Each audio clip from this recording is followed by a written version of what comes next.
Today I'm joined by Matilda Djerf, Swedish entrepreneur and founder of Djerf Avenue, known for building a brand rooted in community and timeless style. Matilda has also experienced the reality of growing a business in the public eye. After navigating personal and professional challenges, she's emerged with a renewed perspective on leadership and what it really takes to build a brand that lasts. Ignition sequence 6, 5, 4, 3, 2, 1, 0. All engine running. Liftoff. We have liftoff. Right, before we get into it, if you like this episode, which I know you're going to, please don't forget to like and subscribe and to share it to your group chat. I'm so pleased you're here. I know that we've been trying to make this work, so I'm so pleased to sit down, talk to you, unpack everything. And these are genuinely my favourite days, where I get to have conversations with women that I've seen from afar, and I've seen your journey and the ups, downs, highs, lows, everything in between. And that's one thing that every founder on this podcast has in common. And I think as women, we don't ever get the chance to discuss it. We pass each other at events, or, it's all very surface level. So I can't wait to have a real conversation with you. So let's start in the same way that I start every single interview. And that is kind of looking back at the younger you and sort of really discovering where that entrepreneurial kind of spark really came from. So I know that you grew up in Sweden. So tell me a little bit about the younger Matilda. The younger Matilda, I feel like this is something that I have especially reflected on the last year and 2 years. And I come from a really small town called Borås. I was going to attempt to say it and I'm not going to. I was low-key waiting for you. I went to Sweden. Yes, Borås it's a difficult name to pronounce. I'll let you do that. But yes, so I'm from a small town, Borås. It's a very small town, your vision of a small town, that's what Borås is. Right.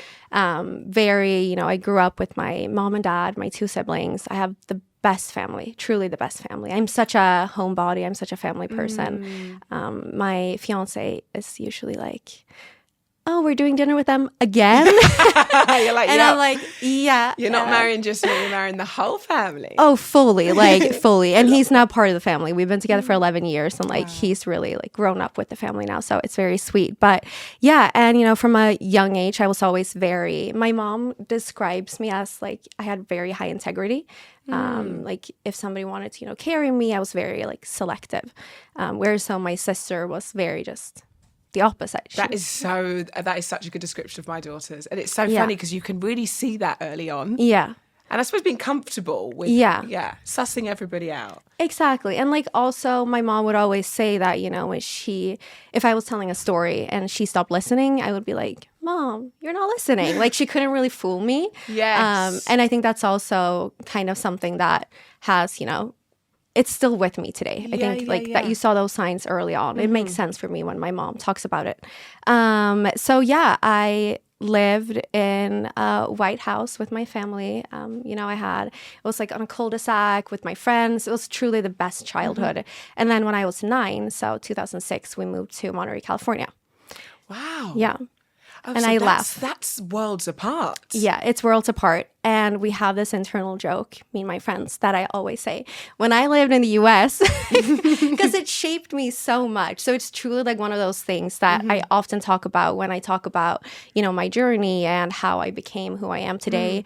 But it really is it's actually so different. And I suppose that adjustment, going from that small town energy to literally kind of the big smoke where that when I say worlds apart, that's no exaggeration. How was adjusting, and I suppose that then goes on to later on in life, being able to adjust really quickly when things change. How was that for you? Do you remember that? Is that a poignant time in your life? Well, I remember going there and I didn't know the language. I knew how to say hi, my name is Matilda, but that was it. Well, that's huge. So I was in elementary school and I had a teacher, Mrs. Brown, and she was the sweetest and she was so just, patient with me. We did a journal session every morning and I wrote in Swedish. And then eventually one day I was like, can I try writing in English? Because at that age, you just soak everything up. You're a little sponge. And you're fearless too. Exactly. I didn't feel fearless at the time, but looking back, I feel like I was fearless.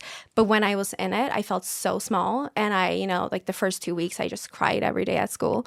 I just cried, and I wanted my mom to be there. She was only allowed to be with me for like 20 minutes and then drop off lunch. So I just felt very small. That's tough. Yeah, it was tough. And what were like, because children, I think, are the harshest critics. They are, and I see it now even with my little ones being at school. I forgot how like ruthless kids are, and they will say whatever they see, and there's kind of no filter. And I mean, even me being a parent is the most humbling thing when I think I'm great or I think I've got it going on, and my daughter will be like, Mum, that's not cool. Yeah. How were other children to you? Because being different, and there's no doubt about it, you would have been different. How was that time? Was it hard amongst your peers? Honestly, those 2 years and the people that I had in my class, they were all just so incredibly sweet. I really had like a very genuinely good experience in school in the US.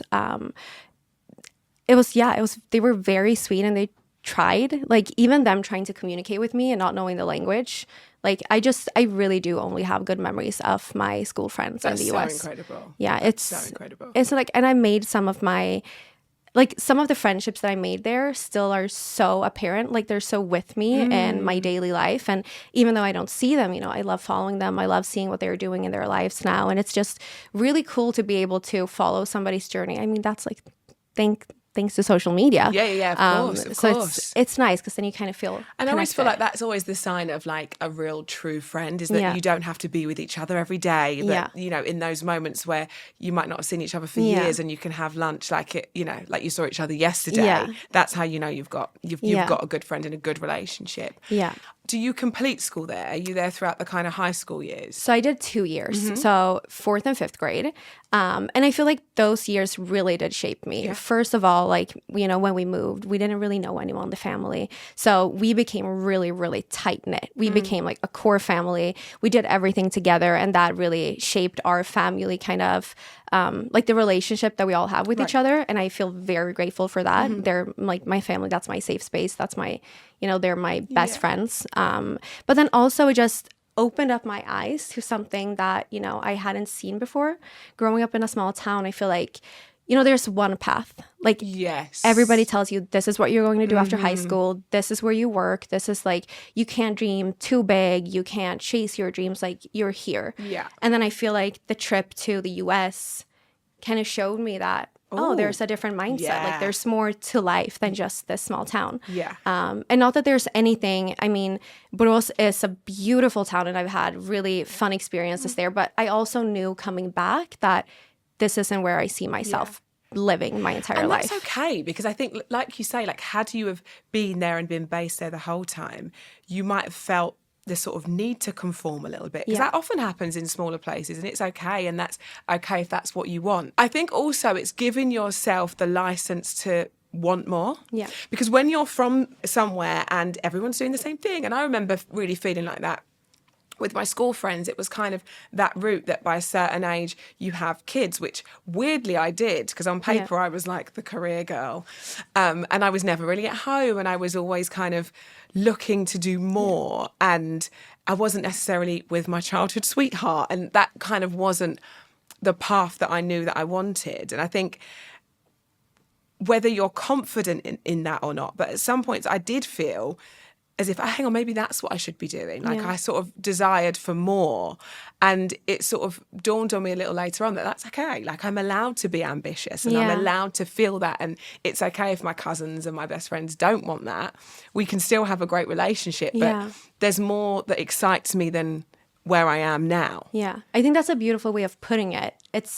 And I think it's like you really just said what I was thinking. It's like allowing yourself to dream big in a space where that might not be like the standard, and that might not be what everybody else is really doing.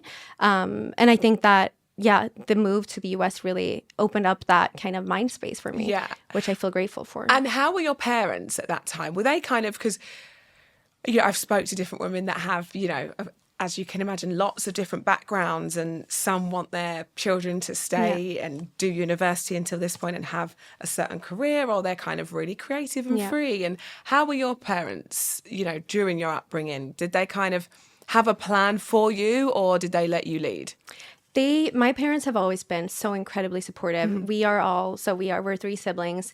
We're all very different. Like, my brother is one of the smartest people I know. He knows everything. I can ask him and he just, you know, he has the answer in the back of his mind. Like, he knows everything. He's so good in school. My sister is also like, she was so good in school. Like, that was her thing. She was so good. And growing up, I looked at them and I was like, dang, school's not where I'm excelling. Were you so good in school? No, I don't think I even like really wanted to be. To be fair, like, it wasn't a desire. No, it wasn't a desire for me. I was like, I want to do well, but I never really. I hated math. My dad is great at math. He's like an ex-military. Yeah, I'm glad, because I kind of felt really alone in it at the time. And I think also, you know, you speak to a lot of people and so many people are so good in school. Yeah. And I was like, dang, I really wish I was. I was good at writing, but that was it. Like, writing words, that was always my thing. But math and history. That wasn't for you? No, that wasn't for me. Was there a point where kind of that clicked? Because we all sort of have that moment, don't we? Particularly if school isn't for you, and I'm with you there. I always knew that it wasn't like that side of my education and, you know, my childhood wasn't going to be something that I needed. Yeah. And listen, then running a company, I'm like, I wish I paid more attention in maths. Oh yeah, fully. Now, yes. Fully, like. But 100%. I just 100%. knew that it was the creative thing that was going to drive me, and I really did feel that. Was there a sort of light bulb moment for you where you thought, okay, I know that I'm not going to be too worried about this because I know my skill set is going to be somewhere far away from this? That's a really good question. And to be fair, for me, when I was in school, just talking about like the creative parts of it, I remember when I think this was like 6th grade or something, we had, what's it called in English? But where you sew things. Like so like craft class or. And we had a project, you know, you had to do some sort of creative thing. And I took leftover leather material and I sewed it together to this like little clutch. And my teacher, she gave me an F. She thought it was the worst thing she had ever seen. But I was like, this should be an A for effort. Because this is like, I'm trying to be sustainable. I'm being creative. And I think that's also like one of those things when I look back where I can kind of see a sign of like entrepreneurial spirit, of like wanting to do something a little bit different and wanting to take advantage of what I had and make it into something. But apart from that, I feel like, you know, specifically connected to school, I was just so like, after school, I want to travel. So that's where my mind was. I was like, I want to travel. I have to have a job. I'm going to get a job. I know I am. I don't know how, but I know. And I just want to travel. And at that time, what felt like the job for you? Like, if you could have like written, you know, the dream role on paper, what would that have been?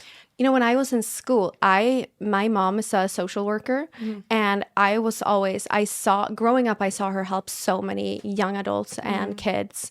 And I was like, I want to do something that helps people, whether that's, at the time, I was like, maybe I want to be a therapist. Oh, wow. I just really always loved connecting with people and building relationships with people. And I think I, at that time, already had like kind of like a big sister energy amongst my friends. Right. And like people came to me and it was very easy to open up and to have conversations. So in school, nothing creative came to mind. Like I was like, I want to do something that helps people. But then when I was younger, I knew I wanted to do something creative. So I think that the path for me has been very like up and down and left and right and all over the place. Sometimes that's like the most beautiful part of it, though. Is actually, but then when we're talking about those early days, it feels like what you do now is really a kind of merge of all of your experiences, which is what's so brilliant. So I want to talk about online and that moment that you first thought, okay, I'm going to start sharing pictures. And we're talking, this is kind of 2016 era at this point, which is, oh my gosh, 10 years ago. Yeah, that's crazy. Crazy. That was kind of this, I suppose for you, like a real life connection with this new world, right? And I think which is what's so incredible about this is when there are lots of people that were figuring out what's for them, how this is going to look. There's this whole new world that you can be very successful in and create a path for yourself. When you first started sharing pictures online and making kind of that your thing, was you aware that it could be a career, or was it simply for fun? You know, I started a blog. I had 2 blogs when I was like small. I'm like 12. I think I must have been 12. It's Oh my gosh, that is so cool. I look back at it and I'm like, oh. We need to dig those out. This is not a cute photo. This is a very odd photo, but okay. It's all part of my journey. But no, so I think that when I started like really posting photos, I started last year of high school. I started posting a little bit more like inspiring photos, if I put it like that. And nobody else was really doing it in like my school. And I remember, I think it was like the year after I graduated, I like posted even more heavily. Like I would post more often, and people would absolutely make fun of me. Like they would make fun of my content. Really? It was just like, why are you trying? You know, I loved a product called Bali Buddy. Have you heard of it? Bali Body. Yes. Always posted with that. Because I also like, I posted one photo of it and then they reposted it and I was like, oh, this is cool. So I did more. And then this group of boys made fun of me, and then we had a big party and I brought him one of the products and I said, here you go. Here's a gift. Here's a gift for you. I don't know if that was and popular. What was they making fun of? What, just the idea that I suppose that's also new, and they think that it's maybe a bit, what sort of attention seeking, or who do you think you are? I think something like that. Yeah. I mean, again, like it's a small town. I feel like that's, you know, again, not the norm. Exactly. But so I think it started somewhere there. And then after high school, we started traveling. Rasmus, my fiance, and we started traveling. And for that trip, I started a blog because I wanted to share my travels with my family. But it was only really for my family. I didn't fully think that this will fly, this will work. But then maybe 2 months in the trip, a bikini brand reached out and they were like, I want to send you a bikini. And we were in St. Lucia at the time, and we were there for 6 weeks. Yeah. And I was like, oh, send it here. And I don't know why I thought it was a good idea to send it to St. Lucia, but it came to like a post office. It was in this old lady's home. She was so sweet. But like we took the bus somewhere. Like it was all very... It cost you more money to go and get the bikini. Oh, fully. I wasn't getting paid. It was like a gift for, you know, a photo. But it's still one of those really special moments that I look back at and I was like, this girl, I believe her name was like Renee. She saw something in me that nobody else really did. And she wanted me to wear her bikinis. And that was really somehow the start of it all. And the biggest compliment. Like that's what a lovely feeling. Yeah. So like you say, at that point you're sort of, I suppose, accepting gifting, doing some content. And at the time, of course, like I'm getting a free bikini. Yeah. This is great. I'm on holiday. I was living. Well, absolutely. At what point did that really start to convert, A, in your mind, but B, in terms of, oh, there's money to be made here? Because at that time, it was all still learnings on social media anyway. Honestly, like the entire Caribbean trip, we were in the Caribbean for about 3 months. I was just taking on like brands would send me free gifts and I was just like, this is fun. Then I came back to Sweden and I had maybe like 5,000 followers or something like that. And I was like, oh, no, I think I had 3,000. And 3,000 felt like... Yeah. I felt it's a lot of people. Yeah. I felt like I read something a celebrity. The other day, whilst we're talking about this, I read something the other day and it's so true. It says sometimes, like, especially in this new era, now everybody knows that you can be online and make a career of it. We get so bogged down with numbers and or how many likes or how many comments you should be getting. Whereas if somebody passed you in the street and 50 people said to you, you look amazing, I love you, girl, you would have the best day. Oh, and you fully. would be like, oh my gosh, wow, I'm doing something right today. But if you translate like 50 followers or 50 likes online, it feels like nothing. Yeah, so we've almost like conditioned ourselves to think like numbers are so important. But if that was in a real life setting, you'd be so flattered. Yeah. So interesting. It's so true. It really is so true. Sometimes I think about like numbers in general. Sometimes I think about just, like you said, like let's say followers. And you actually start to think about how many people are actively deciding to follow you in your life and your journey. And it just becomes very surreal. Yeah, you're so right. So you get back to Sweden, you have like 3,000 followers. Yeah. And is it at that point where you think, okay, there's something here? I think that, I was like, okay, something is working. I don't really know what, but like, this is fun. But I kept on working. I was working at a juice bar at the time. That summer, I traveled to Greece with a girl that I had just met online. Her name was Ellie. She was from Australia. I saw that she was in Greece and we started talking. She was like, well, come and meet me. And we were just like island hopping there. It was like 2 weeks, but it was at the time where like you took so many photos, and looking back at my grid, I'm like, I was in Greece for like 3 months. Like I was posting so much. But that was also like the first trip where we were getting like free hotel nights for content. And at that time, I mean, I was probably like 19. Like That is the dream, like truly the dream. We were staying at these luxurious, beautiful hotels for free. And looking back, it's so crazy and cool to see just two young girls do something like that and shoot content for a hotel that they used and that gave them more exposure. Like, it's such a powerful industry. And then after that, we traveled to Bali in Australia that fall. And it was on that trip that I was like, oh, I can do this. Like, I can make money off of this. This is something that could actually like be my job. Yeah. And then, so this is kind of still like in your infancy. I suppose you're taking a risk by giving up your job. Yeah. And because that's the first thing that I think happens when anyone starts anything new. You're like, at what point do I really hit the button, so to speak, or pull the plug on working at a certain job because I'm going to put my all now into this? Like it's still brave, even though you can start noticing that, okay, I think I could try this. Like, it's still a brave thing to do. Yeah, I remember very vividly. I was telling it was after the trip when we came back from Australia. I was like, I'm going to try to do this full time. Like, why wouldn't I? And my mom was like, Matilda, are you sure? Like, you should probably like stay at the juice bar. Like, that's more safe. And my dad was like, no, Matilda, you should really try. And when I say this, like, they're the most supportive parents, but my mom is very reasonable when it comes to like, at that time, she was just, I guess she saw like the warning flags. Yeah. And also being risk averse is to protect you. Like, you know, she doesn't want you to go, oh God, I've done this and now I can't get a job. She's just thinking of like keeping you safe, I suppose. Yeah, for sure. But I was like, no, I want to try. And I quit my job, or I didn't quit my job at the time because I didn't have a job. But I was like, I'm not going to go back to the juice bar. I'm not going back to, you know, growing up, I had worked I did so many different jobs. I was a fishmonger. I worked at a cinema. That is one that I didn't have on my bingo card for you. I love that. Okay. I saw an article and it was like from fishmonger to fashion, blah, blah, blah.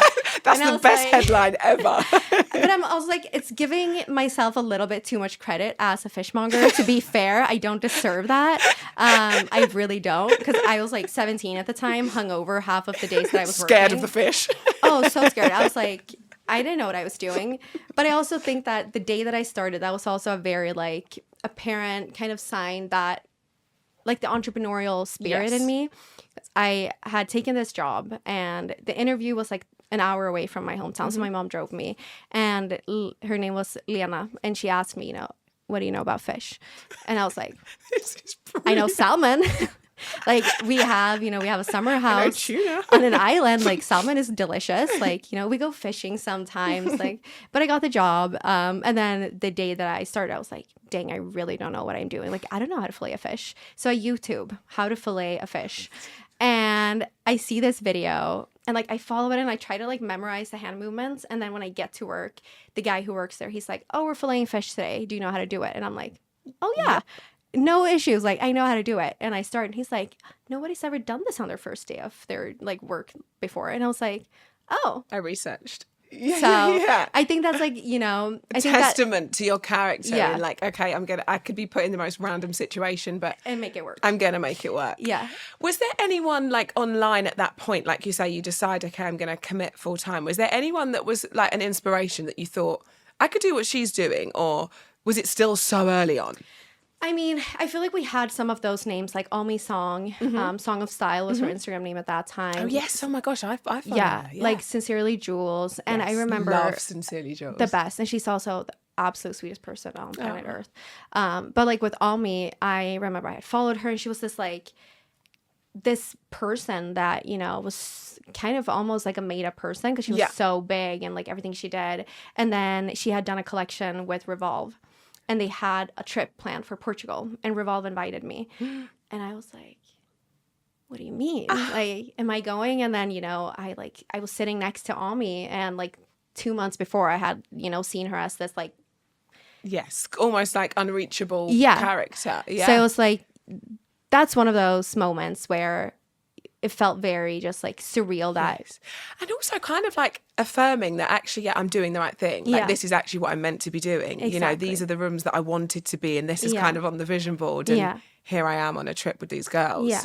And I feel so grateful too. There's like some specific people that really made a big impact on my career. Like, for example, like the Revolve team, when they invited me to those trips, like that was really the start of so many more beautiful collaborations with other brands. And some of like the friends that I met there are like some of the sweetest people I still like are in touch with today. And, you know, I did an e-com shoot. No, I did a campaign shoot for a Swedish brand. And Anna, the booker, like I hadn't done a campaign shoot before. I wasn't a model. I never aspired to be a model. And she booked me. And that gave me so many more opportunities. So there's just like some moments that has made such a big impact. And I think about it and I just feel so insanely grateful. And those moments that you learned so much when it comes to founding your own business, and we'll get onto that. But what was there kind of, I suppose at that time, what do you think it was about your content that was really resonating with people? Well, you know, because you know, it's like the 2016 trend is really big right now. Yeah, I know. I love it, so by the way. I was like scrolling back in my feed just to like see what did I do 2016, and I realized I was in a bikini 24/7, or at least it looked like I was. Like I was probably only in it like you were selling us the dream life. Like it's a bit of escapism, perhaps. You know, really? Like you're in these beautiful places. Yeah, and I feel like that kind of like escapism was so popular at that time. So like I think that was definitely something that helped me because I was traveling. I was like 19, 20. I was traveling. I was in Bali, Australia. And I was just like living off of my socials. You were just creating our itineraries for us. Exactly. Yeah. Like we're like, this is where we need to go. This is where we need to go. And then when I came back to Sweden, I do remember feeling really scared that maybe this won't work anymore because I had been traveling and I'd been sharing those parts of my life. But how do I share a small town girl like in Borås, like how do I share that life and make it interesting? And I remember talking to Rasmus and I was like, let's see, like maybe this won't work, but we'll see. Because at this, like I don't want to travel all the time. That's not me. That wasn't my plan. I was very grateful that I could do it, but I knew that like I don't have the money to be traveling 24/7. A lot of young adults go through that period of time where, you know, whatever it might be, they leave uni or they have a gap year and they focus on traveling. Like, it's not really supposed anyone's forever, is it? Exactly. So but then almost it's kind of a bit of a double-edged sword for you because it wasn't supposed to be your forever, but now this is what's really engaging to people and this is how you're earning a living. Exactly. So I was like, how do I go from bikinis to clothing? But then I started posting, you know, just like for me, it's always been about my everyday life. And a part of my life, my everyday life was bikinis and traveling. But then my everyday life became this, I'm in Borås. I'm not really like, I'm working with social media. I'm not really doing anything.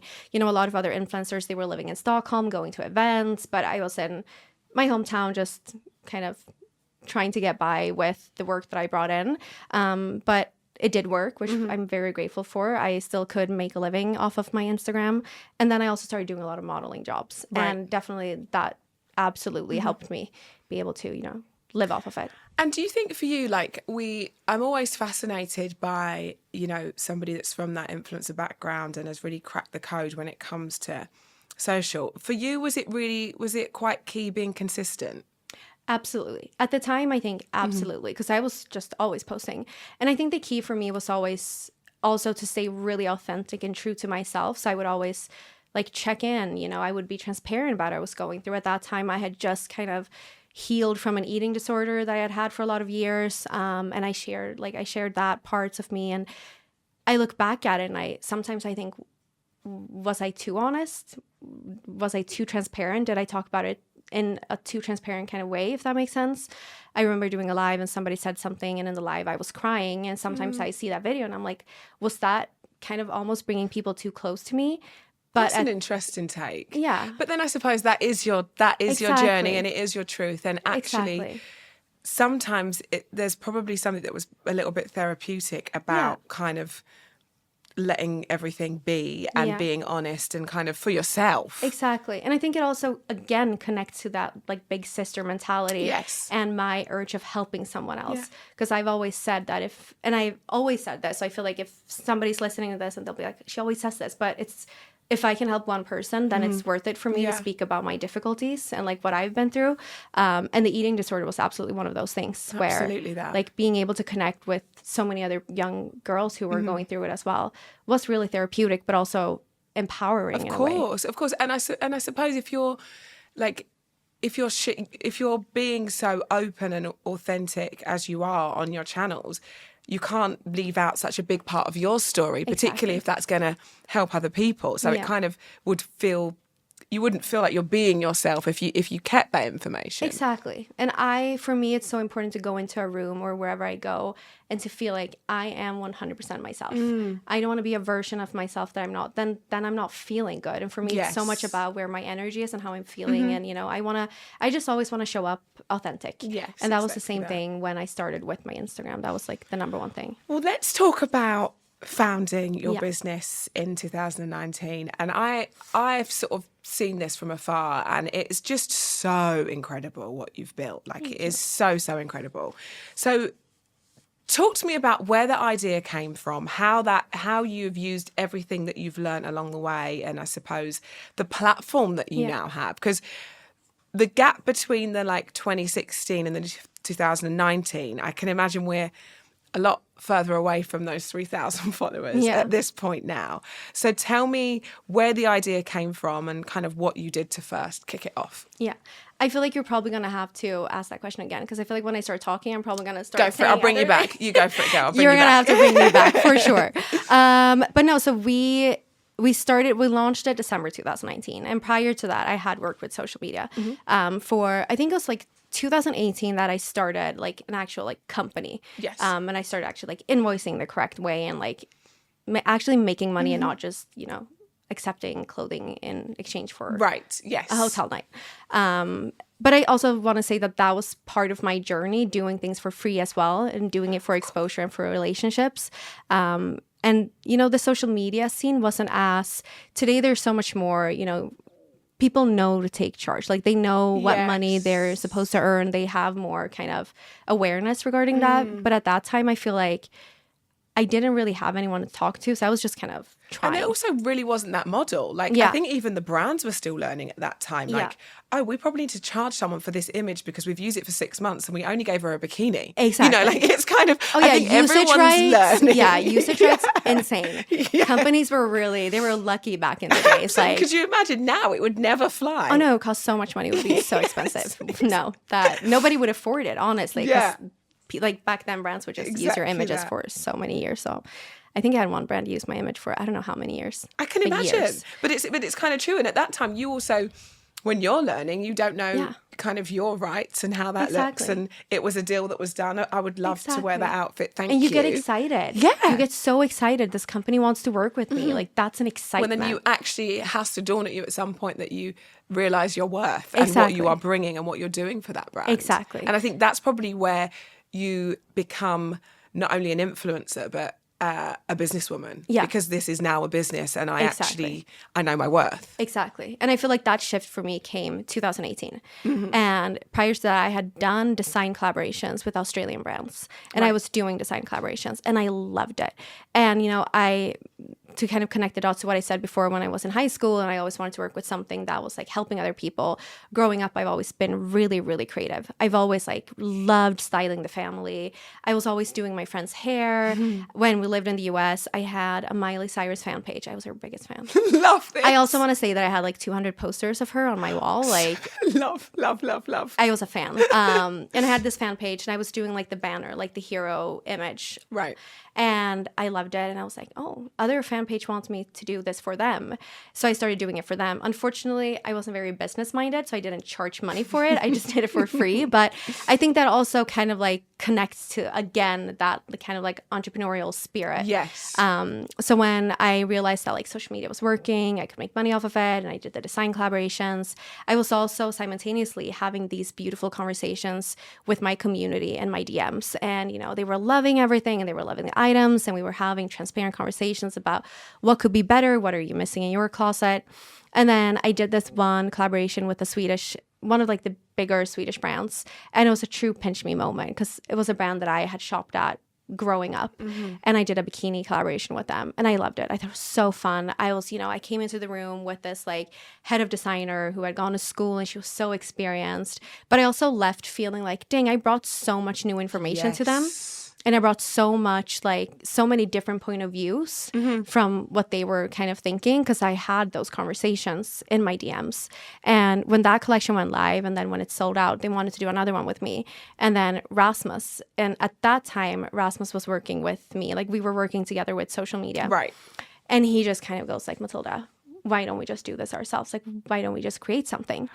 And that was also the age of drop shipping. Right. Like that big industry. And Rasmus had listened to, I don't know, a podcast or something about a guy who had this like drop shipping business. And he was like, you make money when you sleep. And Rasmus was like, why don't we make money when we sleep, Matilda? That sounds good to me. That sounds so good. Yeah, That's not the I'm case. okay with that. That wasn't really how it went. And he was like, let's not be as, because at that time we were kind of, the product that we were selling, that was my time. Like I had to show up at shoots. We were so dependent on me and my time that we were like, what if we start a brand where we're selling a product that's not me? Right. And yeah, he had read these articles about drop shipping and like making money when you sleep and you don't have to work as hard. Little did we know that we were going to work harder than we ever had in our entire lives. But also like December 2019 when we launched, I was 22. Yes. So... And that naivety is so important, because I actually think if someone gave you a roadmap and said, okay, you're going to launch this business, this is what's going to go wrong along the way. This is what's going to go right. And normally the wrong list is way bigger than the right list. And this is how much time it's going to take. And this is the stress it's going to cause and the sleepless nights and everything in between. We would all go, do you know what? I might just design another bikini, actually. It feels they can take the risk. Exactly. I can show up for the shoot and it'll be nice. So I think you actually need that as much as the passion and the desire. You need that naivety. Yeah. Because I don't think if we saw it all on paper that we'd actually put ourselves in the situation. 100%.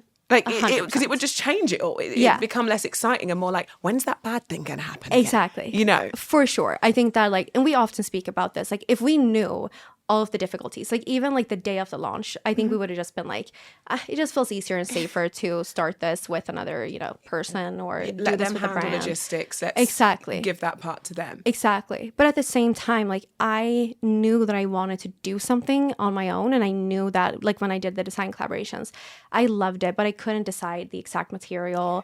I wasn't allowed to decide like where the items were produced, the models, like size range, like all of those things. And I just ultimately kind of felt a little bit left out of the conversations. And I knew that I wanted to create something that really resonated with the community that I had built. I had also kind of seen, how like they're invited to everything. Like the influencers are front and center of everything, the campaigns, the events, like the storytelling. Yeah. And I just, at that time, community wasn't, like you wouldn't even call it a community. It's not the buzzword that it is today. Exactly. Yeah. Agree. Completely agree. So, but I've had these beautiful conversations with the community, with my community in my DMs. And I was like, I really just want to bring them front and center. I want them to be able to enjoy what I have enjoyed. And I have to say, you were really kind of trailblazing that, because now a community is such a big part of a strategy for a brand. And how do we build it? Everyone wants it now, where you were kind of community first, which is so interesting. And that's been, I suppose, what you could put the success of it down to is actually that it was so community focused and so community first that actually people use that now as a tool, where you were kind of planting that seed and knowing that this is what I need to make this a success. And I think it's because for us, it wasn't a strategy. Yeah. Like it was never like, oh, we need the community. This is a business move. This is for the strategy. Like, I don't think community, it's not strategy and community. I don't think those two should even be on the same sheet. Exactly. Like that's not what community is about.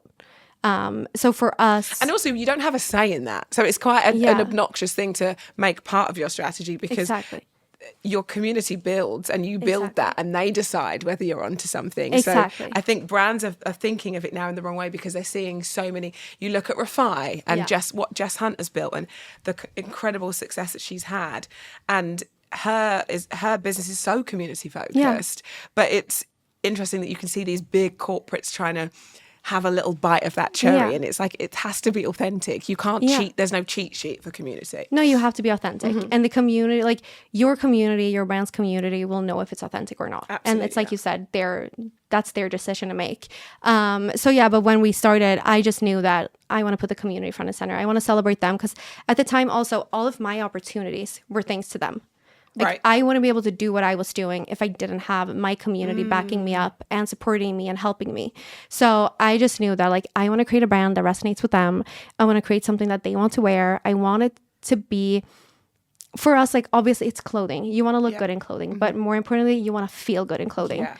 That's what it's really about for Djerf, about feeling good, about feeling confident and feeling like yourself when you put it on. And we talk a lot about like the external and internal. But at that time, that was just, we never in our wildest dreams like thought, oh, this is going to be a business. We thought it was going to be like a little side hustle, something fun, but that was it. That launch day, what did you launch with? Like, how big was that first drop? And how quickly did you kind of look at each other and say, oh, this isn't just a kind of flash in the pan. This is a real thing. I mean, we launched December 6th, 2019. It was like 8 to 9 pieces. Some of those items are still in our assortment today. And they're still like good sellers, best sellers today, which is exciting. But even like after that launch, you know, we sold out almost immediately. We didn't think we would. And everything that could go wrong that day went wrong. You know, we were packing our orders. We were in our hometown, and in our hometown, there's a lot of like, kind of warehouses, empty warehouses. So we had found one and we were allowed to like borrow it for 2 days. I can't remember. I think the first time we rented it with money, and then the second time we borrowed it and we gave the owner's daughter clothes or something like that. Yeah. It was all very like small resourceful. scale. Yes, totally. And the first launch, you know, we had rallied up our friends and family. Everybody was so ready to pack. We just we hadn't put, so with like when you enter your shipping information, the phone number wasn't mandatory.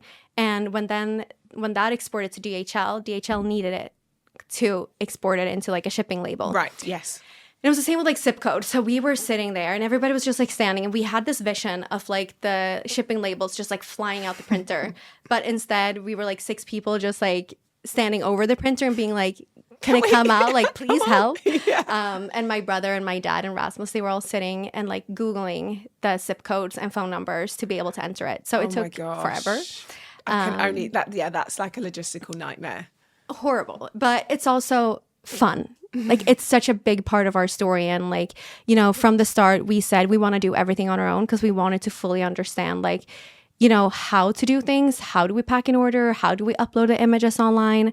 How do we, you know, I didn't code the website. I want to say that. We worked with a website agency. It's okay. Thankfully. I don't expect you to code a website. I wish I could. That would have been We'll let iconic. you off. I really wish I knew how to do that. But apart from that, we were just like, we want to understand everything so that if we one day, and this is where it gets like a little fun, but also like, fun might be the wrong word, but it's special because at the time we weren't thinking that this would be a business, but we were still taking decisions. Like we were still making decisions like we were going to be a big business. It's almost like that scrappy startup Yeah. where it's all hands on deck. And Exactly. You need to, like you say, you don't think it's going to be this huge business, but you need to understand it early on. Because if you're Exactly. ever going to have you're going to build out the team and you're going to employ people, which obviously you then go on to do. Yeah. You need to really understand it to know if they're doing a good job. Exactly. But for us, like, and that's what I mean, like, it was so weird because at the same time, we weren't ever even dreaming about it becoming something big. But we were still like, we need to fully understand it. So if we hire somebody someday, we know how,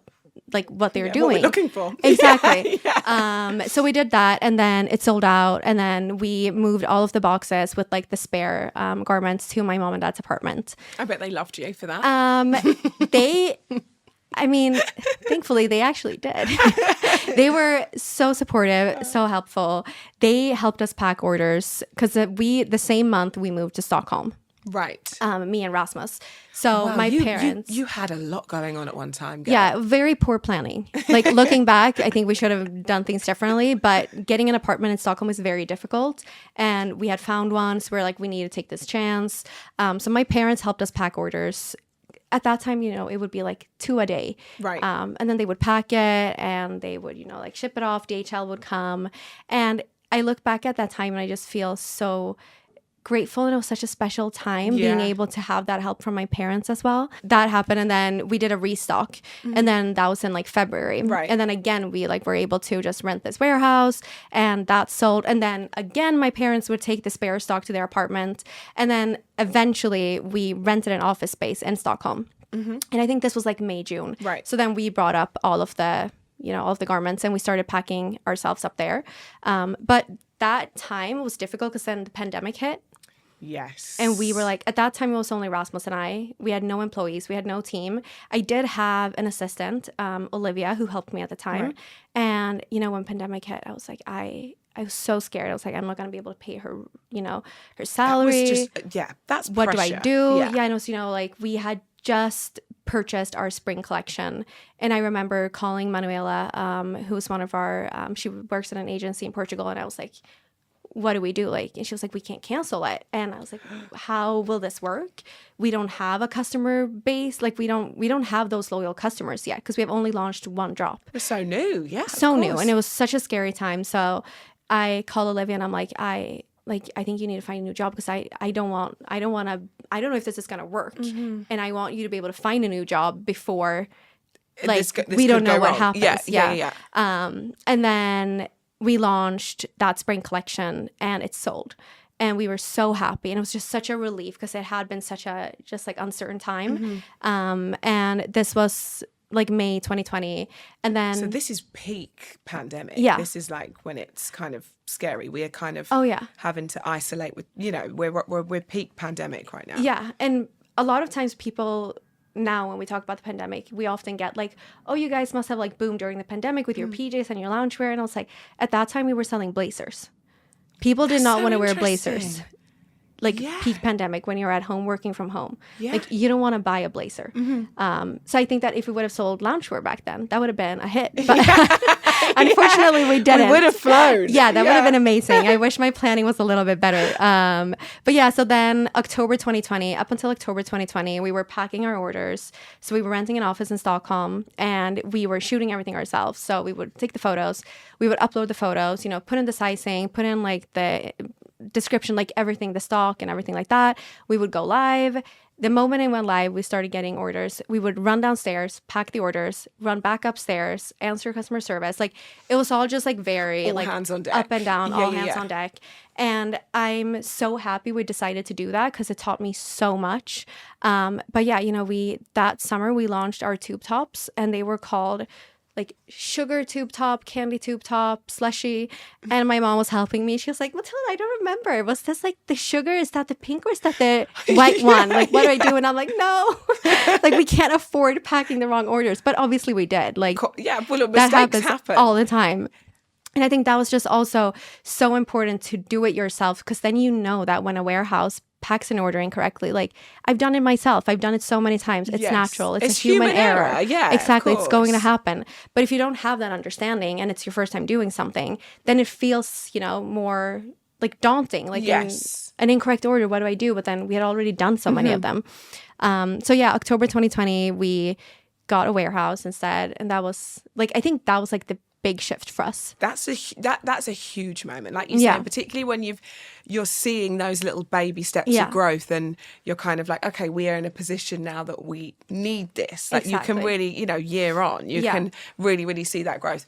At what point do you realize that you need to now expand the team, and it's going to be beyond kind of you packing orders, and this is because it must get to a point where this is bigger than you now. Yeah. And it's kind of, you're only one person, your mum's only one person, you're trying to make it all happen. When do you realise you really need to kind of grow the team and scale up? Well, even before we started, we had my brother's then girlfriend, now wife, was helping us with the production parts because I had no, she was explaining oh, this is a photo sample, this is a production sample. And I was like, what's the difference? Yeah. I had no experience. So she was helping us with all of those parts. So we knew that when we can afford to hire someone, we want to hire her. Right. Because the product is so important. The product is the brand. That's what we're selling. It needs to be perfect. So she was our first hire and she started April 2020. Right. And that was obviously such a big help. But at that time, we were doing everything. Like she was hired as like head of production, but she obviously did the customer service, like, you know, social media. Like we were just doing everything. Yeah. And then we brought on a paid summer internship. And Mimi started, and she was with us for the summer. And then we hired her because we were like, we now need her all the time. Yeah, like we can't afford to lose her. What do we do? It becomes quite apparent, doesn't it? When you employ someone, you're like, how did we ever do this? Yeah. Like we were doing it all before and we were making it happen, but now we have this team here. I'm like, yeah. How did it happen before? Exactly. But it's funny how you just figure it out. Yeah. No, I think that's such a good like explanation of it. I think that before you hire someone, you don't really fully understand the help that you need. And then when you get them on the team, you're like, oh, I can't lose you. Exactly. And now I have time to do this, which is what I'm supposed to do. But Yeah. I just neglected it because I didn't have the time. So yeah, I think that year, like 2020, we started hiring more.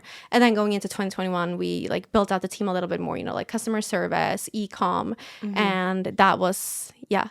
I think that's when the big shift happened. And for you as founder, I suppose that gave you a lot more breathing space to focus on the things that you know that you're good at. So that's the creative, that's your sort of passion for the brand, I assume. Yeah, both yes and no. I would say that, you know, up until maybe even like 2022, I was helping out with customer service. Like when we had peaks, I would always jump in. And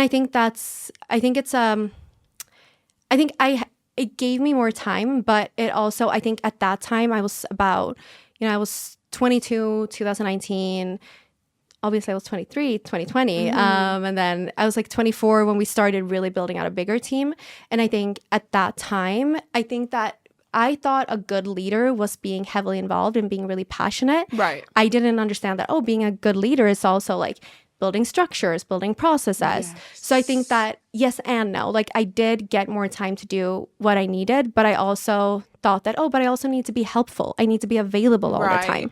Right. And I think also, as I don't know about you, but as a founder, it's quite hard to step away from certain things when you've built something from the start. So like you say, you need to be around, you need to be available for everybody. But there's also that fine line of not micromanaging your team and not kind of breathing over their shoulder and I'm always aware of that. Like I want to be able to set tasks and let everybody crack on with it. And I've got so much better at that now, at pulling away. And I think for me, and I was discussing this with a girlfriend of mine the other day, and I was saying that you realise that you've built a great team and that actually that your business is at a great point when you can take time off. Yeah. So like when you know that you could go away for a week or two and know that it's going to be okay when you come back. That's when you realise you've found the team for you. Yeah, I get that. I get what you mean. Yeah, 100%. like I think really, because it's really, I think there's an ego thing as well. Definitely I've had that as, you know, being a founder where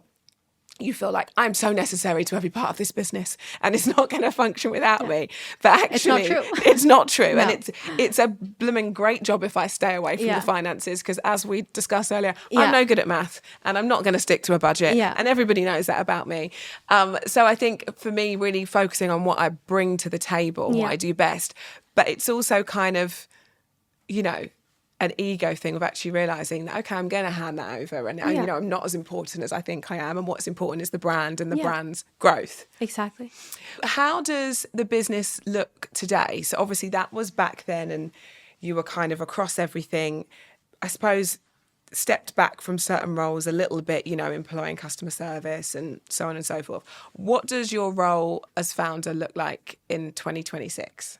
I think it's exciting because I think we often speak about this, that my role as founder, then my role as like chief creative officer, those two are so different and they're so separate. And I think that like even when we go into meetings, I always want to make sure that like, okay, I'm speaking within this framework.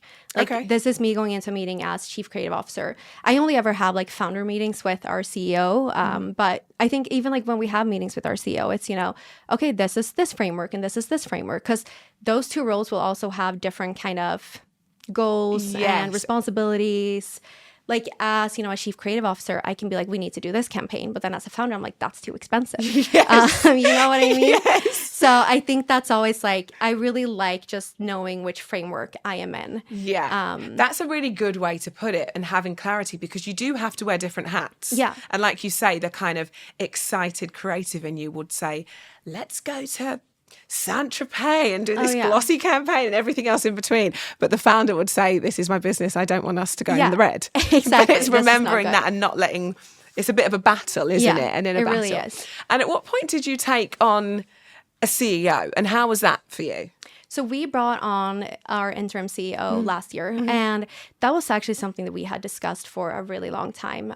When we started the company, I was the CEO just on paper, and I was like, I don't want to be the CEO. This is not where... And I don't really know what that is, No, really. I was like, I don't think this is not where my passion is. This is not where my heart is, and this is not essentially what I want to do. So, and then Rasmus became the CEO, and Rasmus is great at his job. He's truly magnificent at what he does, and he is the person who was in charge of our massive growth when we had it. He was the CEO at the time, and he was just he understands the business, but he also understands the creative and the brand aspect and how to make sure those two things align. And I think that's so incredibly important for our brand, because we are so community driven. Yes. And putting brand and community and customer first will sometimes not be the most cost effective thing.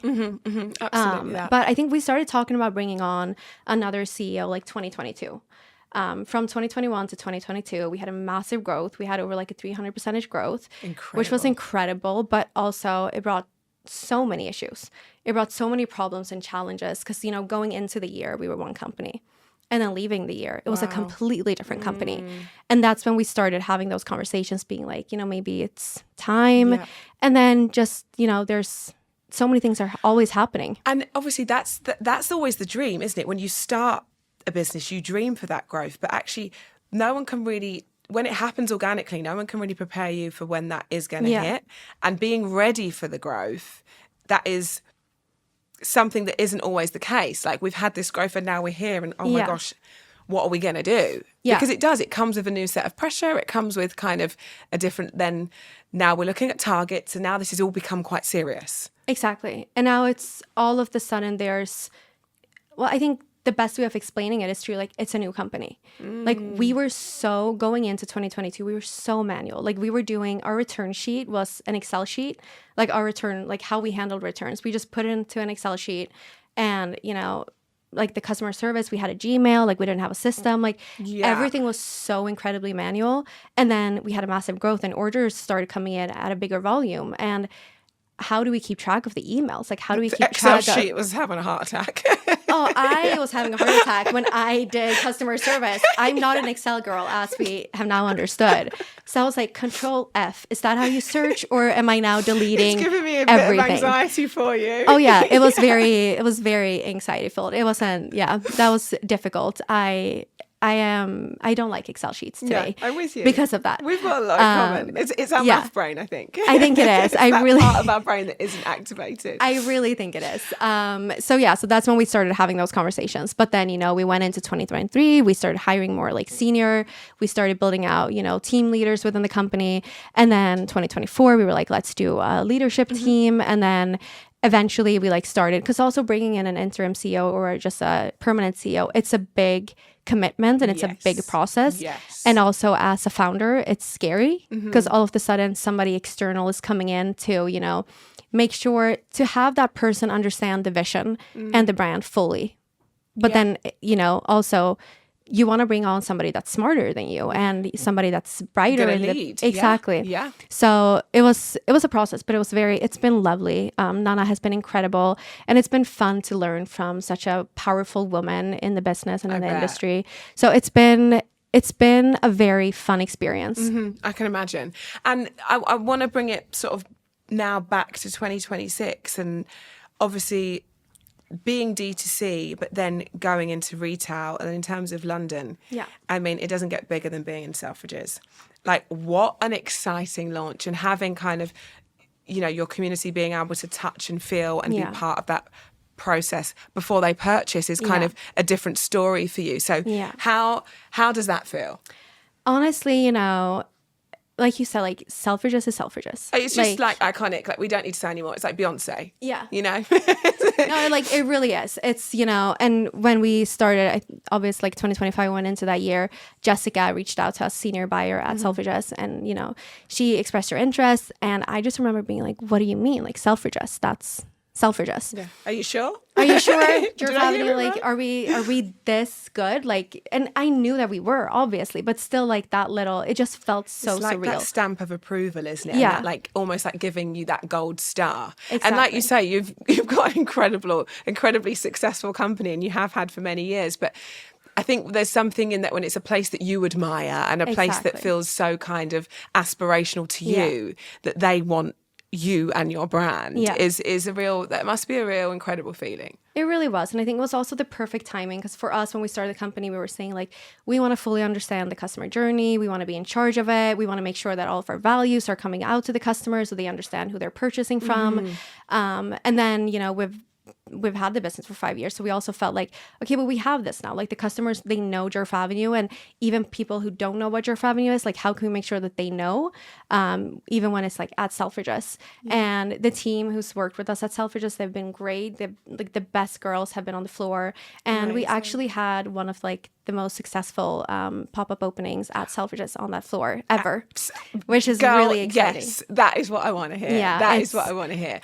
And has that been like a completely sort of different experience for you, understanding like footfall and how it looks and positioning of the store and how, you know, how you're going to kit out that stuff? Like, has that been a whole different challenge for you too?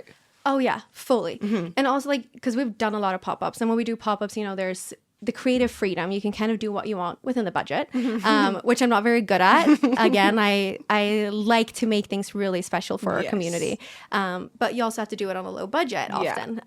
And building pop-ups, it's more expensive because everything is temporary. Yes. But when we went into Selfridges, obviously they have their restrictions, their limitations of like, even like this can't be, like this table can't be higher than this. Yeah. And we're like, I need a mirror. Like you can't have a mirror. And I'm like, we really need a mirror.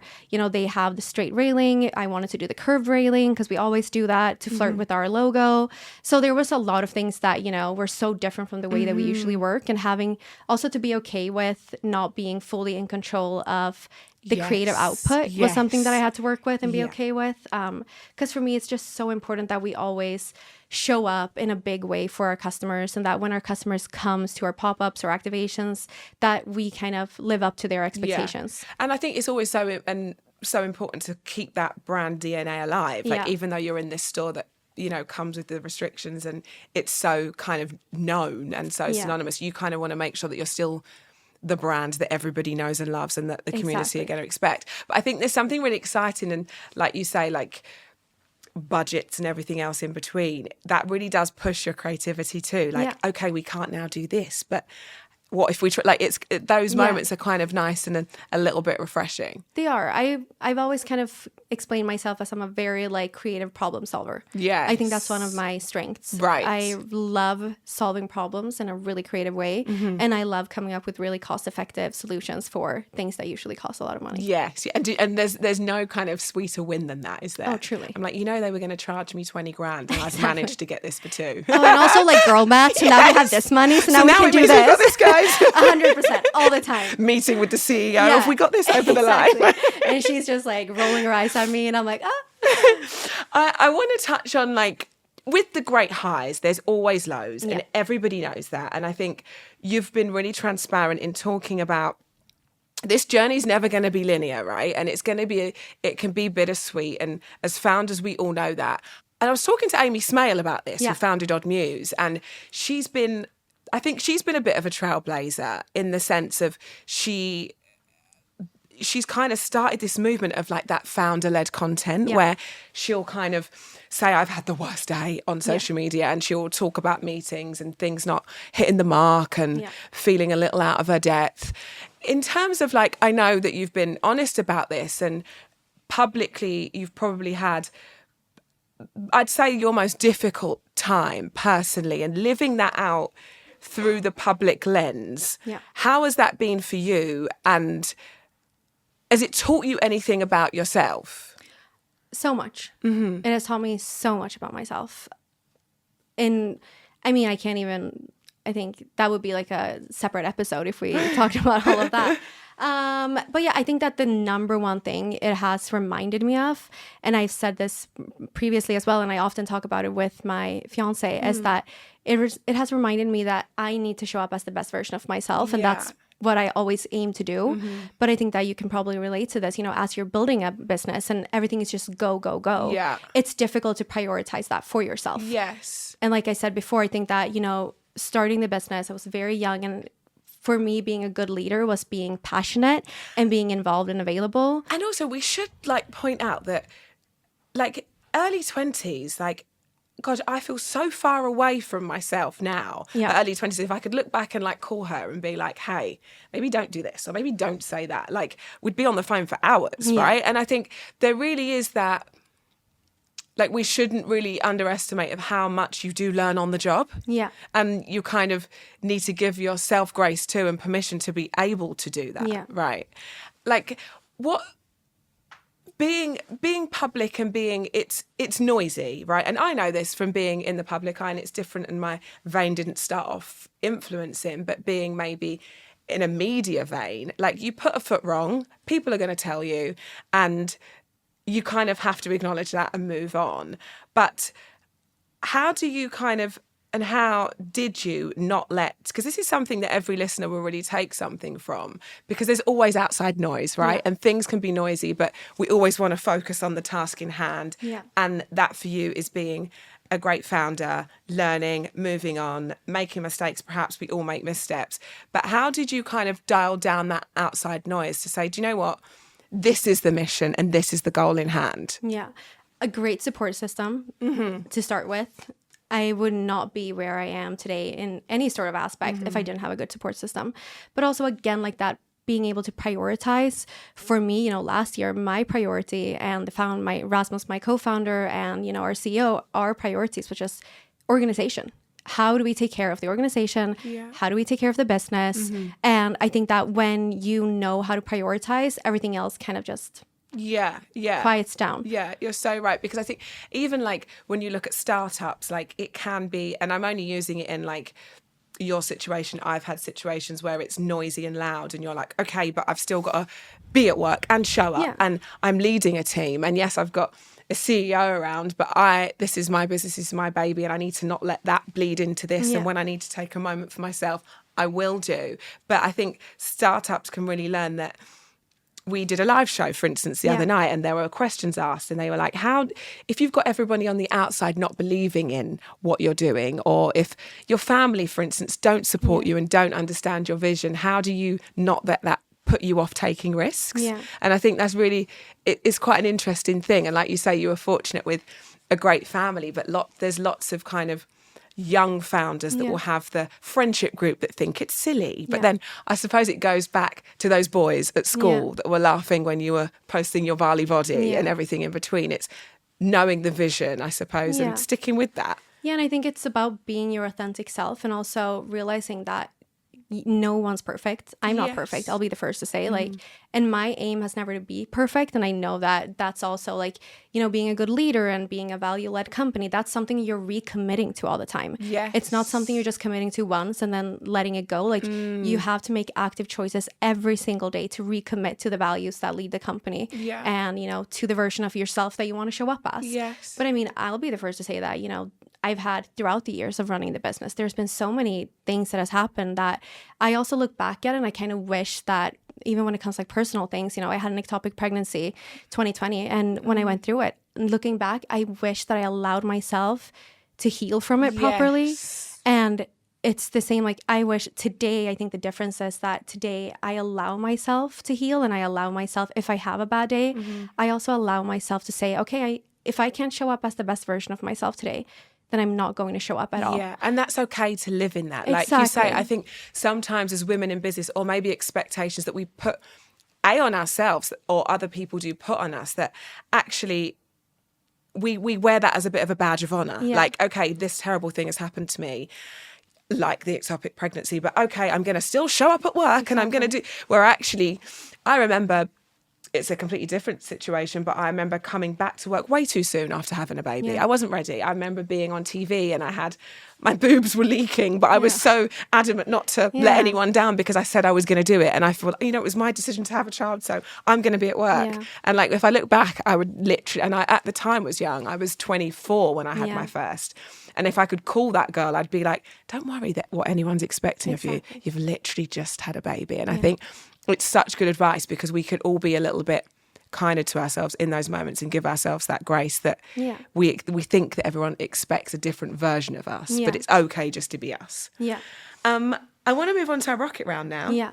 But before I do, I'd just like to sort of looking ahead to 2026. What's next for Djerf Avenue? You've had that big launch, and well, we should not just call it a big launch, the biggest pop-up launch to date for a very long time in Selfridges. We're going to take that, thank you. What else is next? What do you want to see? If we spoke again in 5 years' time, what would your hope be for the business? Such a good question. I always say, like, for us, it's really about showing up for our customers. It's really about creating those moments for our customers to make their life a little extra special, whether it's like us being with them in big moments of their life or like the smaller moments. Again, I talk about the internal and the external and how we show up for our customer in both the internal and external. And I think that if you were to ask me in 5 years, I would just want to say that if we continue doing that, if we continue to be there, like be next to our customer in their everyday life and we show up for them and we make them feel good, then that's my goal for Djerf. That's the win. And then like this year this is a fun year. We have really good launches. I've always been so proud of our product development and our team, and the design team is amazing. And, being able to have a vision and then bring it to life and do something fun, it's obviously like the best feeling. But this year, I really think that we are launching products that feel even more special. Like now for Valentine's, we're kind of elevating our loungewear. Our loungewear became, one of our best sellers. And that I remember when I came to the team and I was like, I want to do a robe and I want it to be summer berries. Like I want it to be berries themed. And everyone was like, okay. What do you mean? Like, we're selling a gray blazer. How are we going to sell this robe? And I was like, my gut feeling is just telling me that we will. And that has become our best seller. Like our loungewear is our best seller to date. But that's because you know the brand. It's Exactly. your DNA. Like you say, on paper, that sounds incredibly random when you're selling grey blazers. But exactly. Now it's a hero. And now we're kind of just like expanding that that range. We're doing our PJs that are coming now. It's like more of a hybrid, like sleepwear, but also going out wear. And like you're supposed to be able to wear the top when you're home and feel beautiful, but then you go out with your girlies and you put on a pair of heels. And then we have really fun collaborations coming this year that I'm really excited about. Ooh. Yeah. We will watch this space. Yeah. Don't tell us too soon. You'll get in trouble. The team will run in and be like, not yet. Alex will, I'm like, I don't want to look to the side because he'll give me I just the saw evil her. eye. That's the difficult thing for me because I always want to Same. bring our customers like into it and like and behind the the excitement, because when you're going through something and you're working on it and it's so early, you kind of want to tell everyone because you're so in it, but you've now got to wait a year. I don't want to wait to Q4 to tell them this news. I want to tell everyone now. But also it's like with all of the, like the dupes and everything, you don't want to show things too soon because then a dupe will come out and it won't be fun they'll beat anymore. you to it. And that's not so fun. Absolutely Exactly. that. Right, I'm going to do our rocket round now. We ask the same the same questions to every guest. And the first one is, what do you believe are your non-negotiables for running a business? I've listened to your podcast so many times and I'm so happy that the rocket round, they're not that quick. Like you're allowed to actually say. It started as a quick fire round and I'm like, it was two girls talking. I'm like, there's nothing quick about this. So just elaborate. It's fine. I'm very grateful because I'm not good at short answers. It doesn't happen. But I think the first thing that comes to mind is just being authentic, having like high integrity and being authentic. I think, especially if you're a brand selling a product, making sure that the product lives up to the expectations that you have and that the products are authentic to you and your vision. I think that's so important because I think that in this like very quick paced world, it's easy to just see things happening and trends coming and, you like want to jump on it because it works for another brand. But I think it's just when you're starting a brand, being so persistent with your vision and making sure that it's authentic to you and that, you know, the product aligns with it. This is a blurry answer, but I'm hoping that you but it's good understand. because essentially what you're saying is if you're a product-based business, you're nothing without it. So Exactly. that has to be authentic and that has to be the best it can be. Exactly. If you're just making shortcuts and, you know, the product doesn't live up to the expectations that a customer has or that you have, then it's not going to work. Yeah. When did you first feel like Djerf Avenue kind of truly launched and made it? Was that moment where you thought, okay, here we go? I get this question quite often and I still never know what to say. Because in one way, I feel like it still feels like I'm on the outside looking in. What? Yeah. But on the other hand, I think that it's more of those like small moments, like, you know, when you see somebody wearing Djerf Avenue that you have no connection with. It's not your family. It's not a friend. It's just a person who is taking their salary and their hard-earned money and spending it on a product that you have designed and that you have brought out. I think that for me is always like a crazy moment. Do you ever have a moment where you like kind of like see someone in the wild wearing it? Like not necessarily tagging you on Instagram, but maybe like you're shopping or you've gone for lunch and you're like, oh yeah, they're wearing it. Oh yeah. And when I see that, I'm like, is it okay if I go up to them or will I be annoying? Okay. And I'm always like, oh, nice shirt. And then sometimes they know who I am. They're like, oh, we have a good conversation. Then sometimes, obviously, they don't know who I am. And they're like, thanks. And I'm like, oh, you're welcome. And then I just move on. Don't you think that's a better compliment when they don't know? Because you're like, the brand is now doing its own thing and it's living outside of me. Yeah. And they've got no idea and they just think they're wearing a lovely top. Yeah. No, it's cool. It's like, it's the same thing when we post photos. Sometimes, like, when we post photos of me, people be like, who is that girl? And why are you posting her all the time? And I'm like, yes. That's also so funny. Yeah, I love it. Who is she? Why is she always on this Instagram? Exactly. No. What's the first thing you do when you wake up and the last thing you do before you go to sleep? The first thing and last thing, it's hug or kiss my fiance and my dog. Preferably my dog. Honestly. I love that. Preferably my dog. I look at my phone first and I wish I didn't. So I do, I'm like, I'll give him a kiss, but I've probably looked at what the time is on my phone. Yeah. Which isn't the best thing. Poor him. We're all human. Yeah. Sorry, babe. Sorry about that. Is there one piece of advice that you wish that you hadn't listened to? Such a good question. So many, I think, honestly. I think one of the, and it's not necessarily an advice, but, and I don't mean to flip the question, but I think something that a lot of people within the industry will tell you is that you need to grow to stay relevant. You need to just grow. And I think that if I look at the industry in Sweden, where I'm located, a lot of companies, they just, you know, they want that massive growth and they do everything they can to get it and then they sell off the company. Yeah. And I think that's almost become like such a standard thing that if you're not necessarily seeing like the numbers growing, then you're not relevant and then you're not doing a good job. And I was having a conversation with a friend of mine who just started a company and he was saying that, you know, I was like, how's it going? He's like, oh, it's going well. We sell a couple of products each day. And then he was talking about how difficult it is because on social media, you see all these videos of being like, we made $10,000 today and 100,000. Yeah. And he was like, seeing those things, it kind of makes you question your own business and like you're not doing well enough. And I think that obviously a business is about numbers. Like you can't get away from that. But I think that this mindset that everything is just about growth, and without it, you're not relevant. Without it, you can't really exist. I think that's such a dangerous mindset. Yeah, I agree. And also it's that kind of, that pressure of fast growth. Like you see like, oh, we're a year old today and we've grown. And you're like, what? So I think it's almost like, it's that classic saying, isn't it? They say that comparison is the thief of joy. And it's so true because you could compare yourself to everyone online, but you've got to stay focused on your own and not, like you say, business is about numbers, but it's not always going to be linear. It's just and I think it's fine to want to build something sustainable and more for like have a company. We always talk about like the longevity of a company and the sustainability of a company, and I think that's so incredibly important because today you are bombarded with just like the quick growth and all of that, and I think it's okay to have a slower pace, and it's not bad if you don't see the output that you want year 1 or year 2 or year 3. Like things take time. Yes. And it's it doesn't mean that year isn't going to happen for you too. Yeah, absolutely that. What's a skill that you'd love to learn? Math.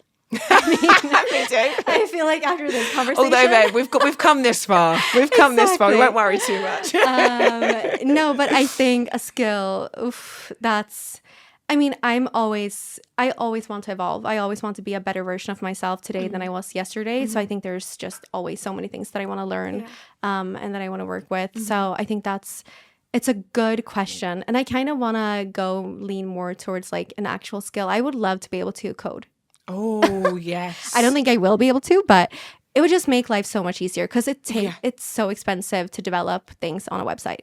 I'm like, to my daughters at school, I'm like, go to coding club. Like, I'm like, yep, do the coding class, do this. I'm like, and then you can tell mummy everything I need to know. Yeah. Because it's so, I wouldn't have the first clue on where to start. But yeah. And it's like, it's so expensive. Like, when you work with an agency and something goes wrong on the website, they've helped build it and then something happens and then they have to fix it. And you're just spending so much money. They could tell you, I'm so clueless when it comes to it that they could tell me anything and quote me any fee. Oh, yeah. Because I'd be like, oh, okay, is that what we need to do? It's so alien to me. It's kind of like carpenters. Yes, yes. It's the same thing for me. Like, we just renovated our summer house and they're like, oh, it's going to be like this amount of money and 5 weeks delayed. And I'm like, you know what? I can't really say anything. Because I haven't got the first clue where to start. So fair. I did, however, put in the wooden floor in our old summer house myself. So that gave me a little bit of confidence to go against them and be like, no. Yeah, no, I've actually done that. Yeah, I've done that before. Not on your level, though. So. What is something you wish someone told you before you started Djerf Avenue? That it's okay to not be perfect. And that journey will be left and right and up and down, like a growth and a journey and a business journey. It's not just going to be up, up, up or straight. It's going to go all over the place. And I think just having that reassurance in the beginning would have made it. Yeah, like this is okay. Exactly. Yes, absolutely that. This question you won't be able to answer because you've hinted at it. I was going to say dream collaboration for Djerf Avenue. Oh, yeah. We are doing one of my dream collaborations this year, which is really fun. Because for me, dream collaborations are always very much connected to brands that I genuinely love and use. So we are doing one this year that Keep quiet, I won't get you in trouble. Yeah, we'll thanks. keep our eyes peeled. And then lastly, one female figure, past or present, if you could choose a mentor, who would that be? There's so many. There's so many incredible, inspiring women in the industry and in the business. So it's difficult to choose. I'm really trying to, I think one, Emma Grede. I think she's great. Yeah. I think obviously I listened to the episode. I follow her. I think her journey is amazing. She's married to our Swedish. Jens. Yeah. Exactly. Yeah. Our Swedish. We're claiming him. Yeah, that's it. It's yours. You can. Our Swedish Jens. So I think that she's just such a powerhouse. I love what she does. I love how she's just authentically herself. So she's definitely someone that'd be cool to have a mentor. She's so incredible and she's so generous with her advice as well, which I love.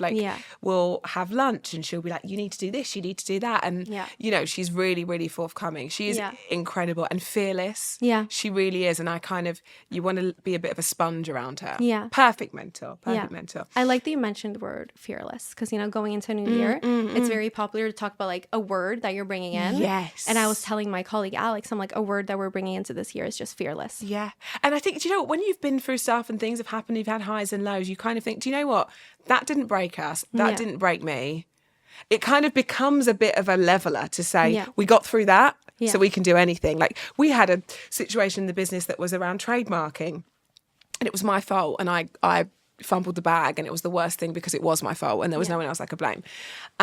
But for me, we got through it and it was we had to sell through loads of stock and you know how that looks when it's artworking and we just had 750,000 units arrive in our warehouse and you can imagine how stressful that was. Yeah.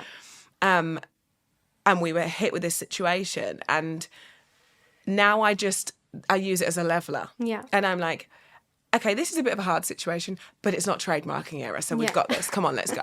So we've done that, so we can do this. I think it's being fearless and knowing that if you've overcome something difficult, the world's your oyster. Yeah. I ask every guest to leave a tip. So if somebody's listening to this right now thinking, I adore you, I would look to do something in a similar vein and you've inspired them with your brand and your story, what would kind of one tip be that you would leave, something tangible that if they listen to this and they could take away today, what would that tip be? Dang, I was going to say something that's not tangible. That's not good. Okay, well, give your tip, whatever you feel. I think that I want to say something that's a little bit more emotionally driven rather than maybe business minded. I would really say, and it's such a cliche thing, but I think it's genuinely the only thing that really is so important is it's truly to just believe in yourself and your vision and to believe in it so fearlessly and so authentically that no matter what people say and no matter what people try to get into your head, you can just block it out. Yes. And I think that it is not per se a tangible answer because it's difficult because believing in yourself also takes a lot of courage and it takes a lot of work. But it's just so incredibly important when you're building a business and when you're growing a business. Because if you don't believe in yourself, then you can't believe in the vision either because you are building the vision. You're the one building it and recommitting to it every day. So I think it's just so incredibly important. And if you don't believe it, how are you going to sell it? As in whether that's an idea that you're pitching or whatever that is. If you don't, like you say, the belief has to start with yourself for you to be able to believe in anything else. Exactly. And then anyone else, and then them believing back, you know. Exactly. Because again, it's 360. Yeah, and customers, they're smart. They will know if you're just selling a product, but you don't believe in it and you don't believe in yourself. And, even when you're pitching, if you want to bring in money or you want a new partner, whatever it is, you do really fully need to believe in the product and what you're building. And to do that, you also need to believe in yourself because you are the one building it. But I do think it's tangible because I think actually, like you say, sometimes it does take a lot of self-work, but self-work needs to be done before maybe you get to that point. You need to start in a real confident place. Yeah. My last question, and I love this question. We talk about ladies who launch, but when it comes to being a lady who lunches, how do you spend your lunch hour? Is that even a thing for you? Where are you and what are you eating? Oh, that's so different depending on the day. Okay. Honestly. So give me your dream day of lunch. Well, I will say my dream day is also so different. Sometimes my lunch, it won't be a lunch. I'll be working with a takeaway food.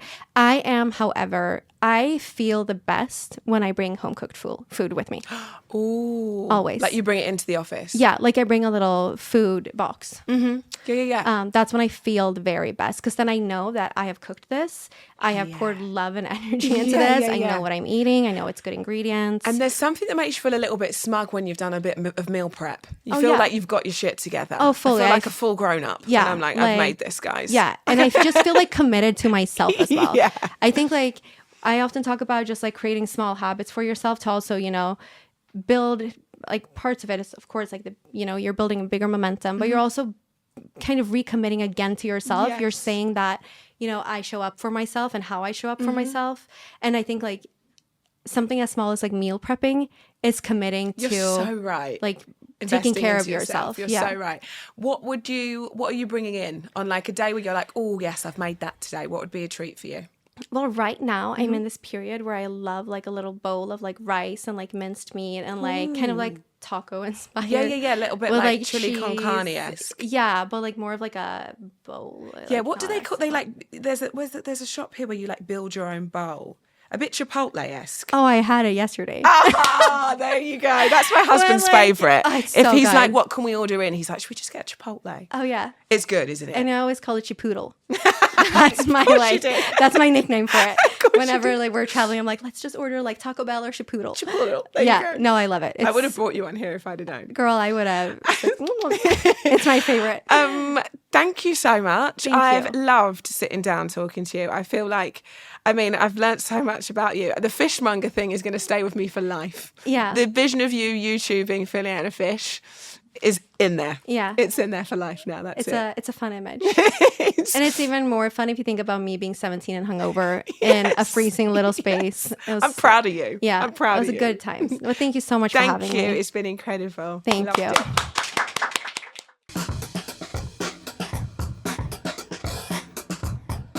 Don't forget to follow us on Apple and Spotify and wherever you get your podcast to make sure that you don't miss out, because next time we're going to be talking to another incredible lady who launched. If like me, you're a watcher, then follow us on YouTube and please don't forget to like and subscribe.